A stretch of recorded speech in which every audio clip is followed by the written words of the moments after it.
What up? How you doing? Good. So to someone who doesn't know who you are, Google me, bitch. yes. It's a good way to start the day.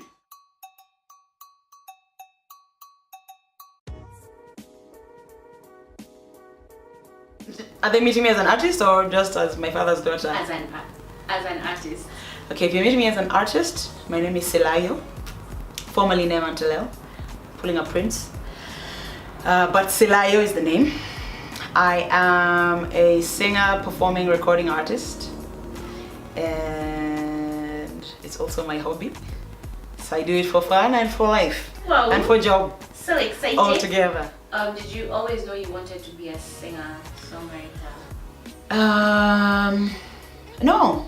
By always, you mean like when I was 3, like the singers say? Like no, when I was 3 years old. No. When I was young. No, not at all. Singing came to me when I was in high school. Before then, I wanted to be a lawyer. But that's just because I'm all for justice and making people's lives better. Or whatever, you know. And then I learned in high school, I can sing and do this thing and still be, you know, an advocate for the things that I believe in. So no, I didn't always want to be a singer. But once it switched on, when I was in high school, right, it never went off. That was it. It was like love at first. Perform for student girls on stage. Because it was on stage at like CU or something. Right. I always loved being in front of people. I did the poem, I did the poems and drama and all of that stuff. So I just asked to sing at Christian Union. And then the reaction was more than I thought, more than I anticipated, and I was confused. What just happened? Yeah, and then it was like a switch came on, it's never gone off. Okay.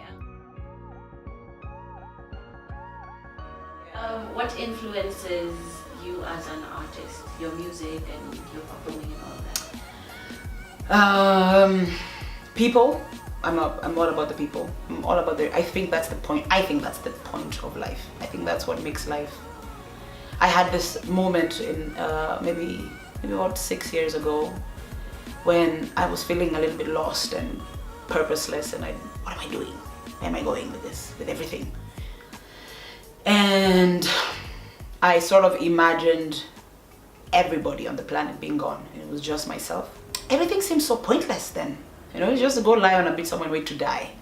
We make each other's lives worth living, I think. You know, my craft is pointless without an audience to receive it. You know, my feelings are sort of empty without an object, without the person to love or to be angry at, or to be, we give each other life. And so I am very inspired by life and the life we live together and the spaces between us as people and as family and as friends and haters. The whole thing is wonderful. I am also very inspired by other artists who have done this longer than me, done this better than me. I'm inspired by the females, very much so. The Miriams, for different reasons. Mother Miriam, because of the intention of her art was to make other people's lives better. Right. You know, it was, I feel like her art, she bled for people's freedom through her craft. Right. And I want to do that. The Queen Bee, because the woman works hard. I'm inspired by that level of just non-stop commitment. And I mean, she changed the way I work. Before I started watching Beyonce's shows, performances, I didn't care about physical fitness. It wasn't really something I ever thought about.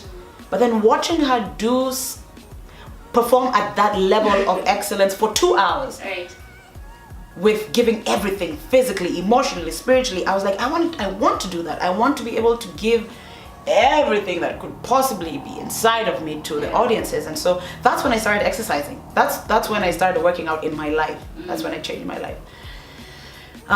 India Ree is my mama, truly. And from her I learned how to engage myself spiritually and be honest and be authentic consistently, and no matter where I am in my journey, you know, and to talk about it and to understand that whatever I'm going through, somebody else has gone through, and to not be afraid to be vulnerable, to not be afraid to be open, and that kind of authenticity and heart is so attractive to me. Right. You know, I remember Kanji. I've been raised, by the way, I've been raised by all of these Kenyan artists, and Kanji is definitely one of them. And he said, people will never forget how you make them feel.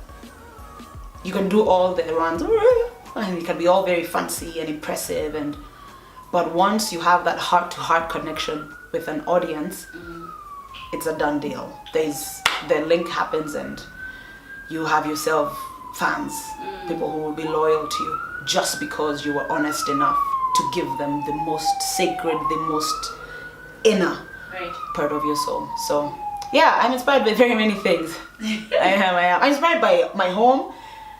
I come from a very beautiful land. Is the flyest land you'll ever see. I can sit on my father's land in Kajiado at the edge of the valley and stare into endless space for hours and just be completely moved by where I'm from and who I am and my connection and my roots, and a lot of songs have come from those spaces. So yeah.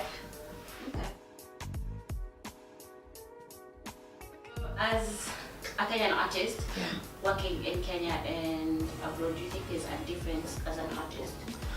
Yeah, I think there's a difference. A lot of things are the same because artists are the same. We have sort of the same soul, same color of soul. But there are cultural differences. The economics affect everything. It affects how much people go to shows, it affects how much people buy CDs. There are lots of differences. And the Kenyan audience is tough. Honestly, they demand excellence at all times. We will only cheer if we're absolutely moved, you know. But it makes you, I feel like it makes you tougher.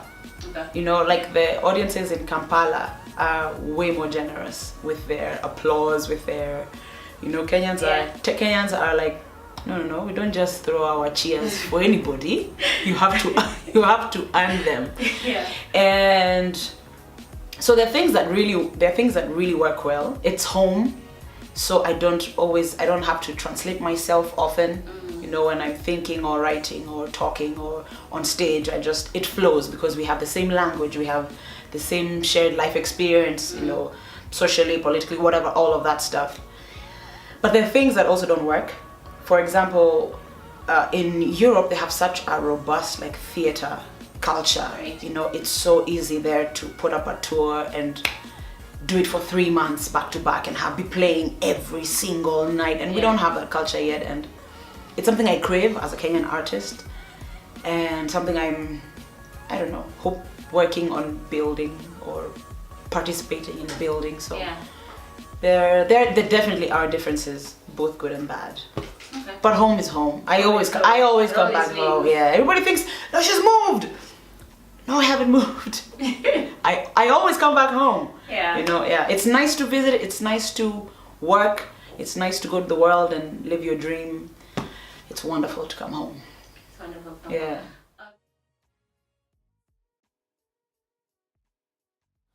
The Voice Holland. Why Holland? Why The Voice? Why now? Like what? And as a Kenyan, what? Like all of that. Okay, why Holland? I didn't even pick Holland. It's like it just worked out. Right. I went for one trip there, and then got ready for another trip, and then got ready for another trip, and it just kept, the relationship grew very organically. Right. And before I knew what was happening, I sort of had a career there for the last about 8 years now.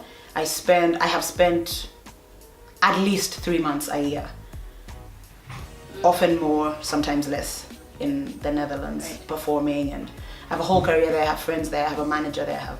So it's home. It's home. So it's a little bit of home. Yeah. Why The Voice?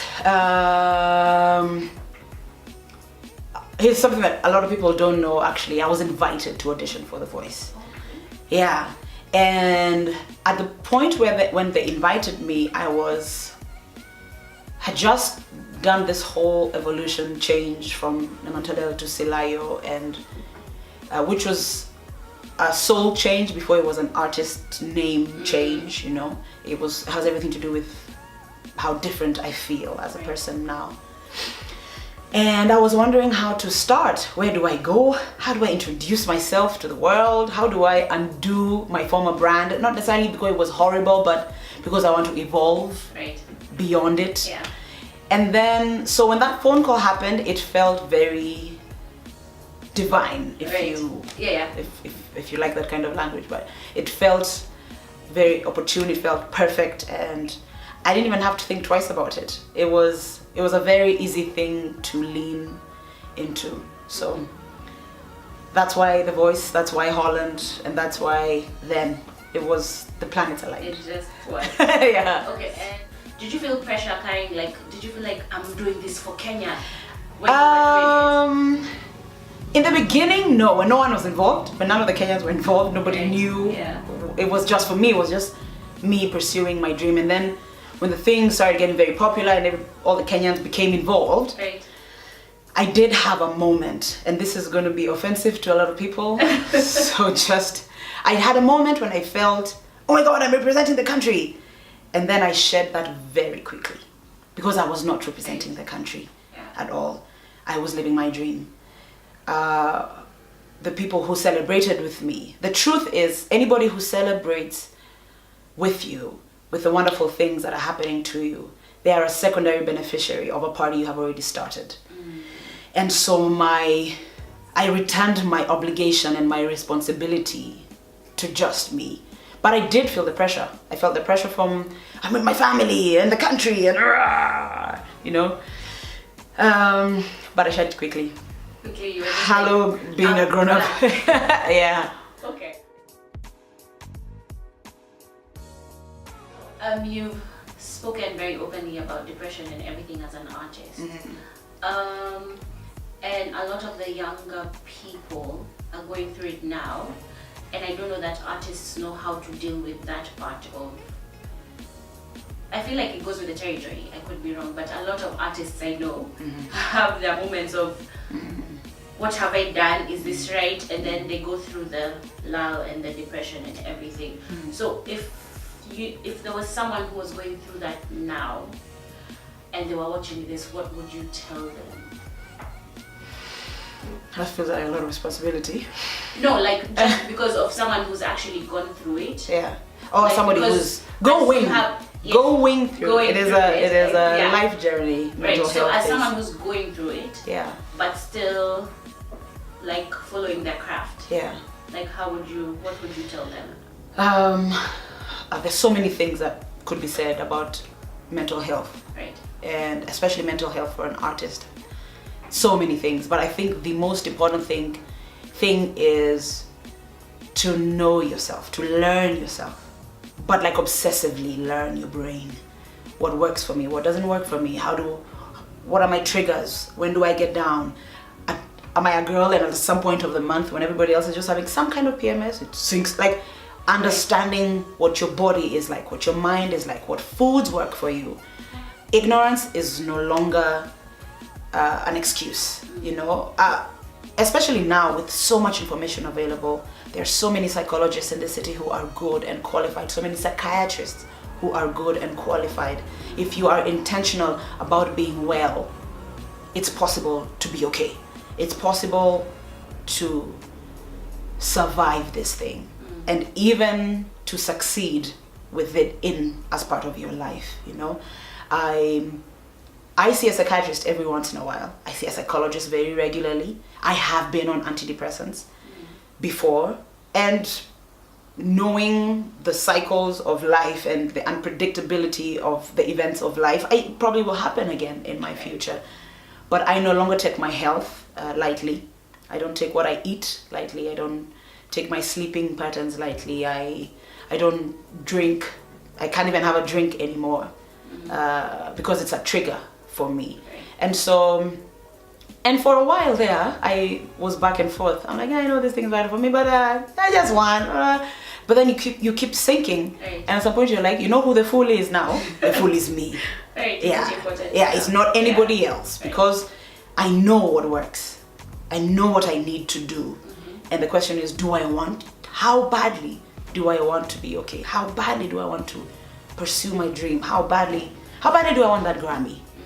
I want it bad enough to be healthy, Right. and to accept myself as well, and accept my struggles, and my, make peace with the fact that this is my thing. Right. This I have this mental illness. Right. It is of no fault of mine, no fault of anybody else's.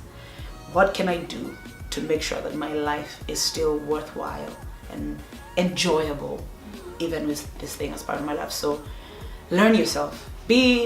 Put yourself first.